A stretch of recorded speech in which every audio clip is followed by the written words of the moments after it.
lâcheté. Il pense même que c'est la plus grande des qualités.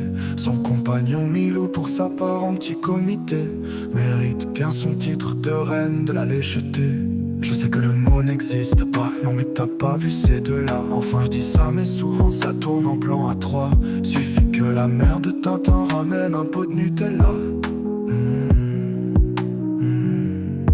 Par conseil, ne leur dites jamais de vous visiter. Vous feriez mieux plutôt de vous méfier, car ils pensent et parlent toujours au premier degré. Vous risquez bien à tout jamais de le regretter. En plus, et ne leur dites jamais de vous visiter. Vous feriez mieux plutôt de vous méfier, car ils pensent et parlent toujours au premier degré. Vous risquez bien à tout jamais de le regretter. En plus, Tintin est un être psychorigide. Il va vous expliquer pendant des heures comment il a rendu sa mère frigide. Comment depuis la mort de papa il s'est spécialisé dans l'extrait d'huile de rachid, et qu'il fallait mieux déménager avant que Tintin ne soit accusé de parricide.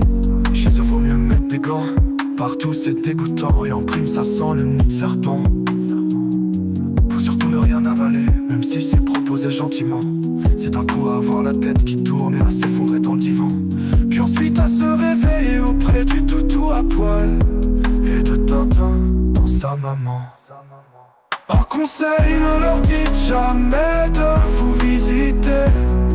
Vous feriez mieux plutôt de vous méfier, car ils pensent et parlent toujours au premier degré.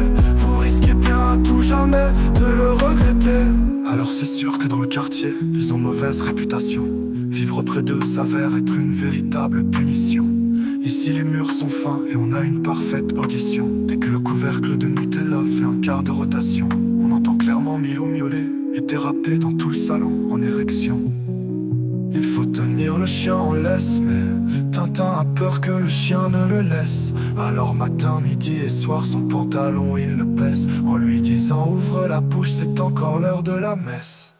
Un conseil, ne leur dites jamais de vous visiter.